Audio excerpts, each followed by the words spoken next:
Инте состоялась ежегодная отчетно-выборная конференция Коми народа, проживающего на территории Интинского округа.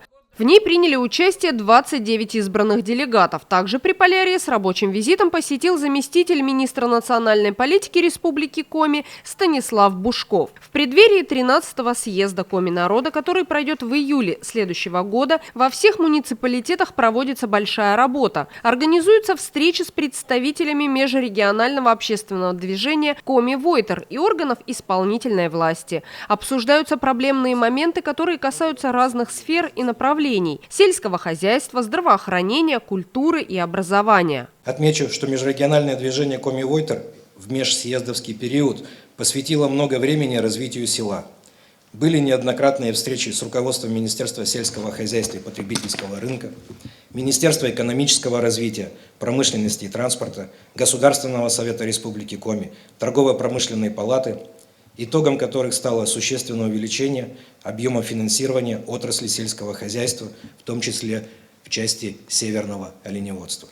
С 2024 года в Республике Коми будет работать отдельная государственная программа «Комплексное развитие сельских территорий». На конференции заместитель министра национальной политики Республики Коми Станислав Бушков напомнил делегатам о том, что действие регионального закона об оленеводстве распространяется как на малочисленные народы, так и на коми, занимающихся оленеводством. Жителям Севера оказывается серьезная государственная поддержка. Совместно с оленеводческими хозяйствами, агрокомплексом Инта-Приполярная, Абись, Петрунская мы ежегодно организуем авиаперевозку детей на время летних каникул к местам кочевий и обратно.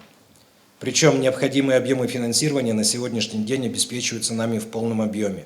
По Инте в 2023 году они составили более 7,5 миллионов рублей.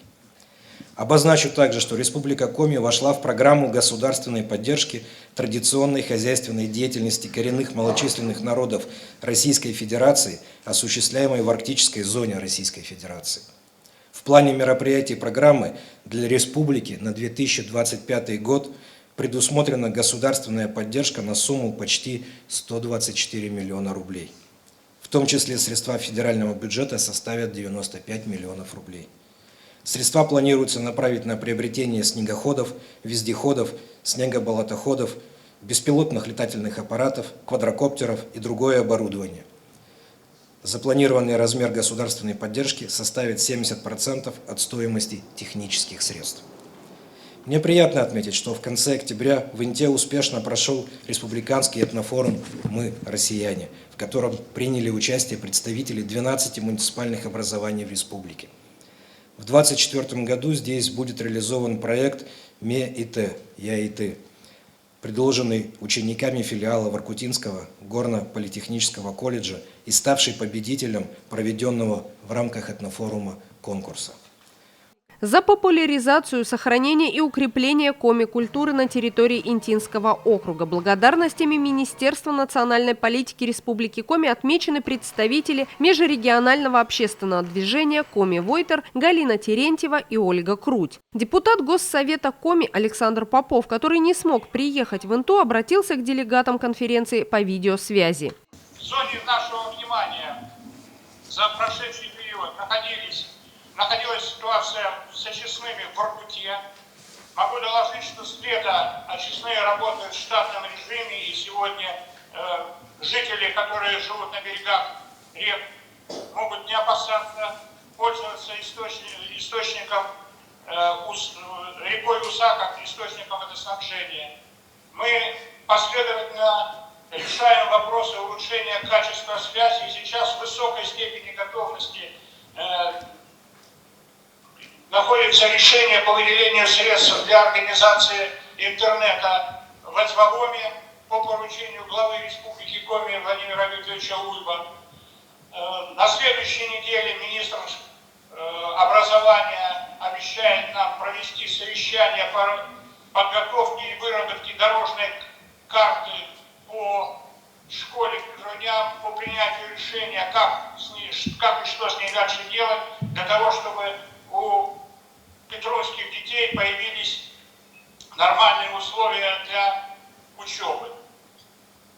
Продолжаем работу по субсидированию сельхозпродукции, оленеводства и по стаду в Инте. Не все просто, но тем не менее, пока мы эти вопросы решаем. С докладом о том, что выполнено в селах за последние 4 года, выступил глава городского округа Инта, руководитель администрации Владимир Киселев. В сельских населенных пунктах проводится планомерная работа по различным направлениям. Не остаются без внимания социально- и жилищно-коммунальные сферы. Приводятся в порядок улично-дорожные сети, тепло- и водоснабжение. Ремонтируются памятники, модернизируются котельные. Основные представители народа Коми проживают в наших селах, поэтому традиционно на интинских конференциях мы рассматриваем вопросы, касающиеся жизнеобеспечения сельских жителей. А из-за труднодоступности и отдаленности проблем в селах у нас хватает. Раз уж конференция в этом году отчетно-выборная, то я расскажу, что было выполнено в селах за последние 4 года. Выслушаем предложения делегатов, и вместе мы сможем выработать пути решения проблемных вопросов, определить приоритеты для дальнейшего развития сельских территорий. Организация транспортного сообщения. Сельские населенные пункты поддерживаются на протяжении нескольких лет в стабильном состоянии. Наша задача – сохранить эту стабильность. Авиаперевозки осуществляются еженедельно по вторникам. Плановое значение выполнения авиарейсов по итогам года – 40 рейсов. Администрации города направлено ходатайство в адрес Министерства экономического развития, промышленности и транспорта Республики Коми о выделении на 2024 год 44 рейсов. Авиаперелеты проходят на протяжении последних лет за счет финансирования средств бюджета Республики Коми. Коми Авиатранс с этого года продажу билетов на авиарейсы организует через электронный портал. От сел поступали обращения по вопросу отмены электронной продажи билетов в связи с неудобствами для пожилых граждан. К сожалению, это требование современности. Нам всем придется привыкнуть в повседневной жизни получать услуги через интернет. Вместе с тем, во всех селах работают специалисты администрации, которые должны помогать пожилым гражданам в приобретении билетов в электронном виде. Ежегодно предусматриваются средства на оборудование и содержание ледовых переправ и зимней автодороги. В этом сезоне аукцион на обустройство зимника до сел Косьевом, Петрунь, Одевовом уже состоялся. Подрядчик определен. Скажу более, работы уже начаты, и в этом году обещает подрядчик у нас новый, и работы обещает завершить раньше. В прошлый сезон за проезд вахтовкой по зимней автомобильной дороге в отдаленные населенные пункты нам удалось снизить оплату. В Петрунь и в Одевовом оплата снижена на 606 рублей. Это было 1300 рублей, стало 694 рубля. А в Косьевом на 302 рубля. Было 649 рублей, стало 347 рублей. В рамках реализации федерального проекта по устранению цифрового неравенства в селе Петрунь появилась мобильная связь и скоростной интернет. Приводится в порядок теплоснабжение, меняются сети, устанавливаются новые котлы, дымососы, трубы на котельных в селах Абись, Косьевом, Петрунь, Юстедор. Уголь завозится своевременно. Для обеспечения теплоснабжения в селах Петрунь и Косьевом в отопительный период 23-24 годов по зимнику завезено 2146 тонн угля. Остается пока в стадии решения вопрос по подключению к центральной тепловой системе 13 частных домов от ООО «Теплоэнергия». Но этот вопрос обязательно доработаем. Цена проекта и работ более 22 миллионов, поэтому денежные средства будем изыскивать в республике.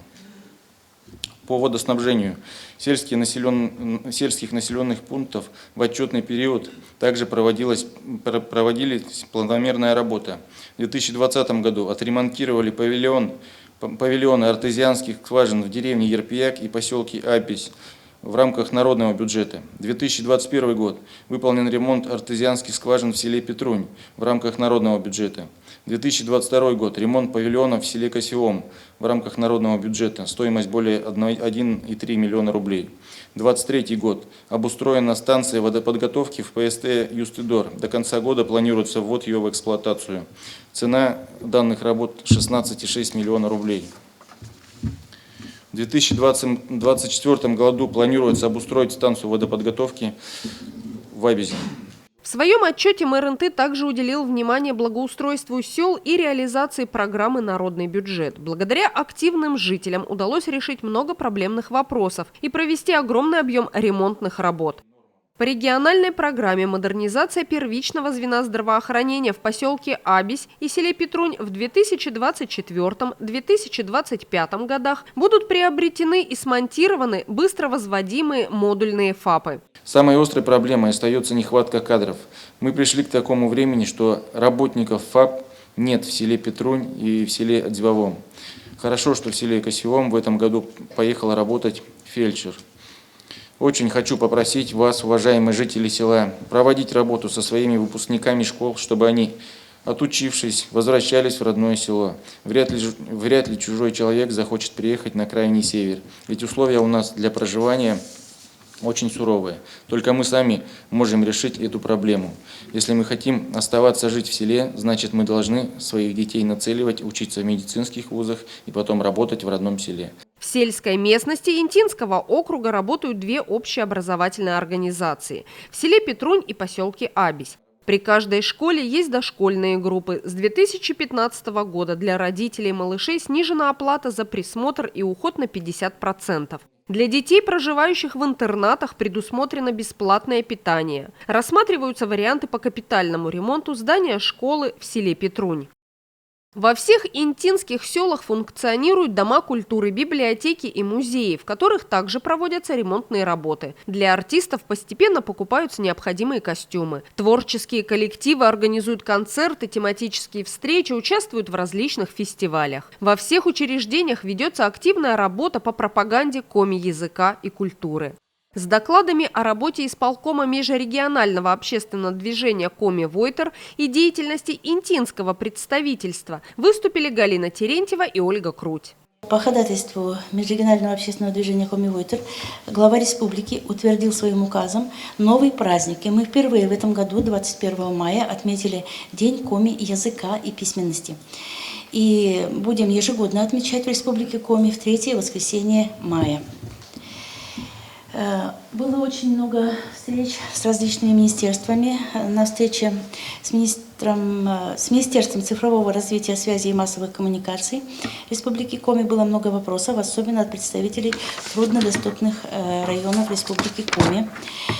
Сохранение коми-языка и культуры является наипервейшей задачей нашего движения, ведь без языка нет народа.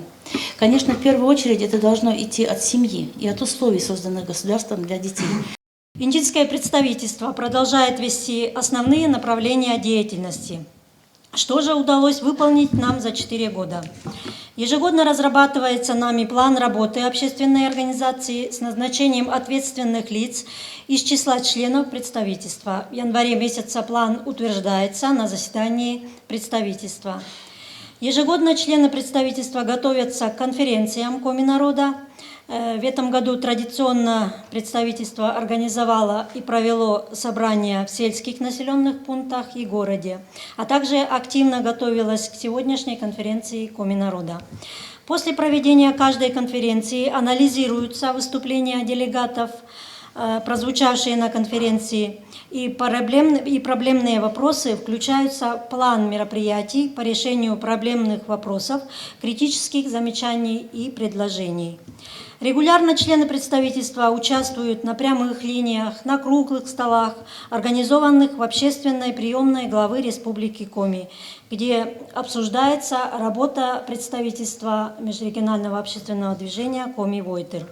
Между выступлениями докладчиков на конференции Коми-народа состоялось торжественное награждение. Благодарностями Совета Федерации Федерального собрания России за красоту мысли и умение видеть в обыкновенном необыкновенное отмечены обучающиеся и выпускники лицея номер 1. Победители Всероссийского детско-творческого конкурса «Портрет твоего края».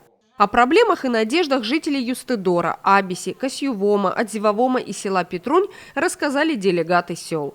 Юстедорцы недовольны работой управляющей компании «Азимут». По словам людей, коммунальщики занимаются только устранением аварийных ситуаций. Дворовые территории не благоустраиваются. Нерегулярно ведется уборка лестничных площадок. Не вовремя чистятся пороги и лестницы в подъездах от снега и наледи. Летом не убираются придомовые территории от мусора, не производится скашивание травы во дворах. Жители домов, которые принадлежат Азимуту, высказали пожелание перейти в управляющую компанию «Восход», который начал свою деятельность в поселке в этом году и обслуживает 5 домов. Серьезных нареканий к этой управляющей компании на данный момент нет.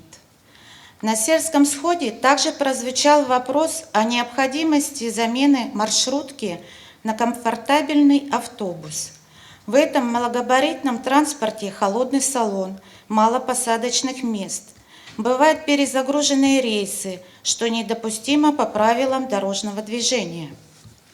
Не первый год юстедорцы поднимают вопрос о дополнительном рейсе с выездом от Воркутинской в 10:10, так как бывает проблематично попасть по талонам к специалистам медицинских учреждений.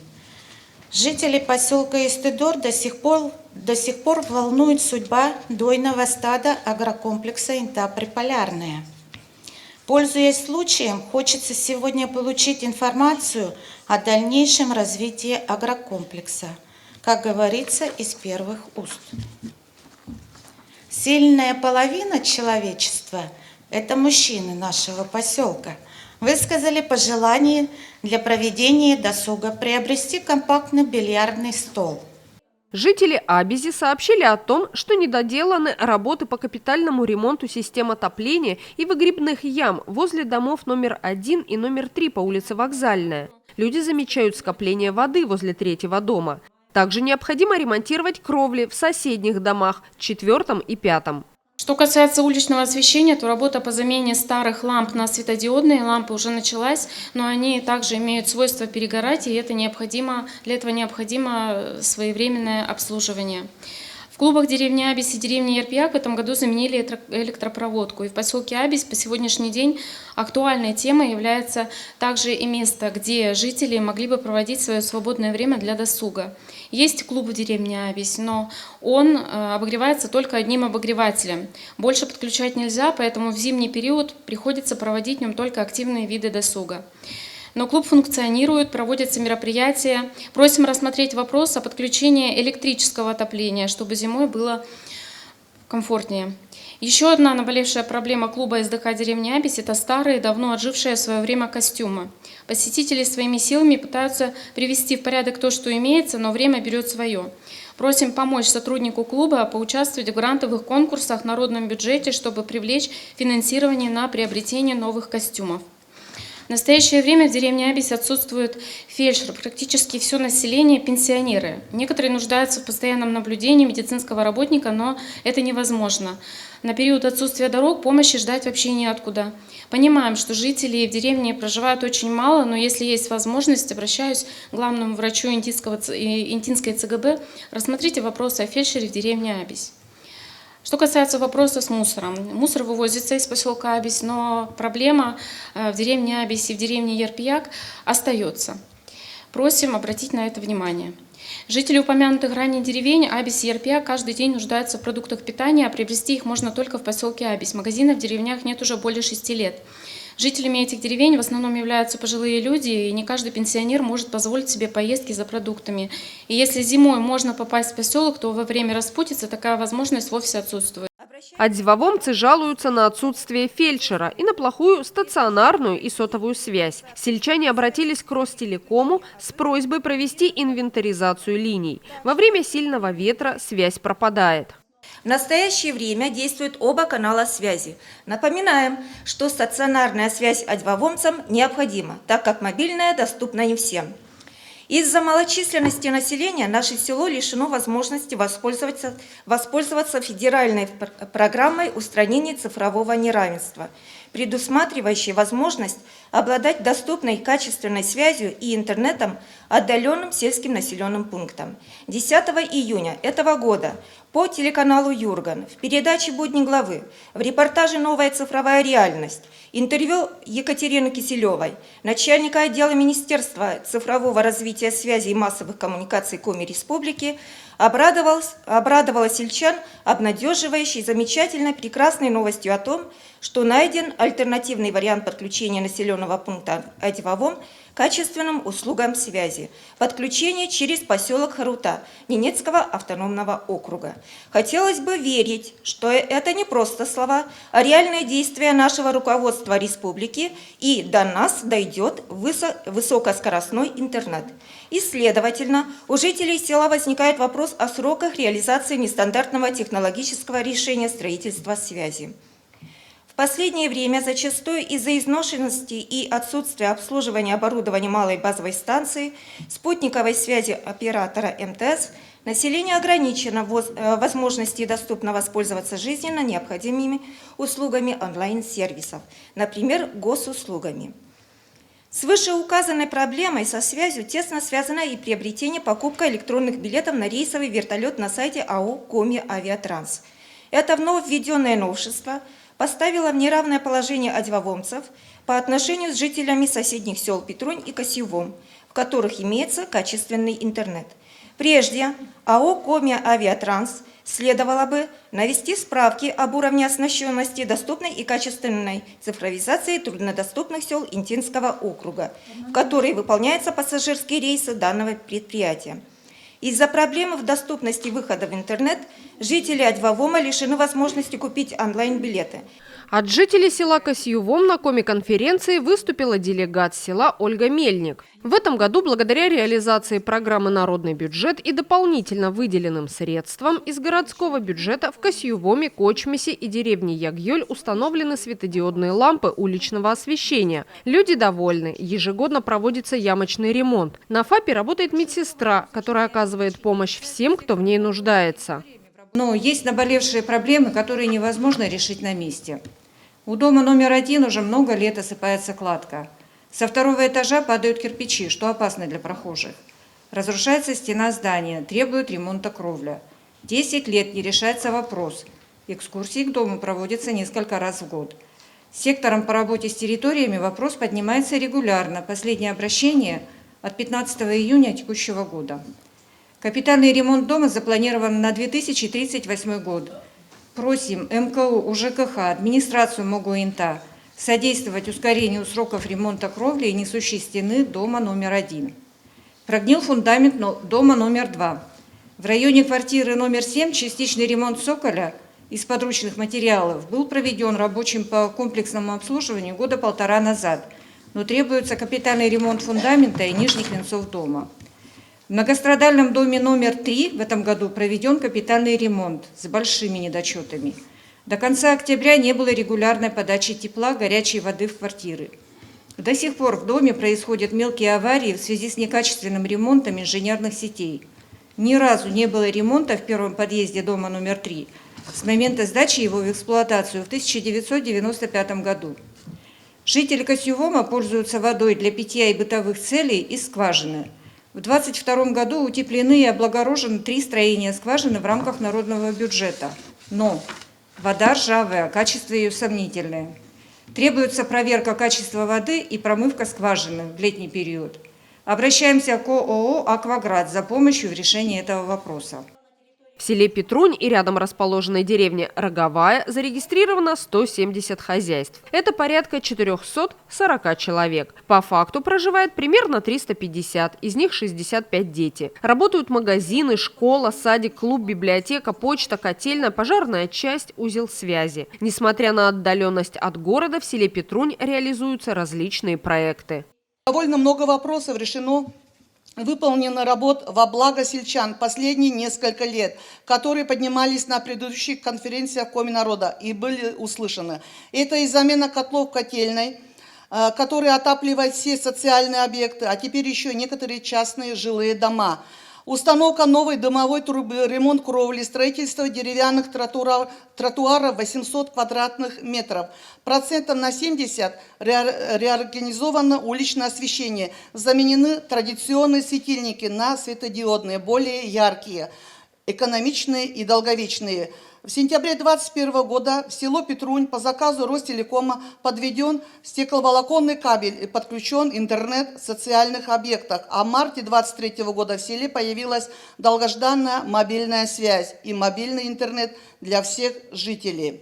В рамках народного бюджета по инициативе сельчан и благодаря поддержке администрации города в селе реализованы следующие проекты. В 2020 году восстановлен и реконструирован памятник воинам, павших в Великой Отечественной войне. А в 2022 году по депутатскому запросу при непосредственном участии депутата Госсовета Республики Коми Попова Александра Николаевича изготовлены и установлены мемориальные плиты с именами ветеранов, умерших в послевоенные годы. Оборудование для выпуска стенгазеты СОЖ села Петрунь, 21 год. Ремонт, утепление, облагораживание 2 артезианских скважин, 21 год. Отсыпка песчано-гравийной смеси, улица Молодежная, 1 километр, 21 год.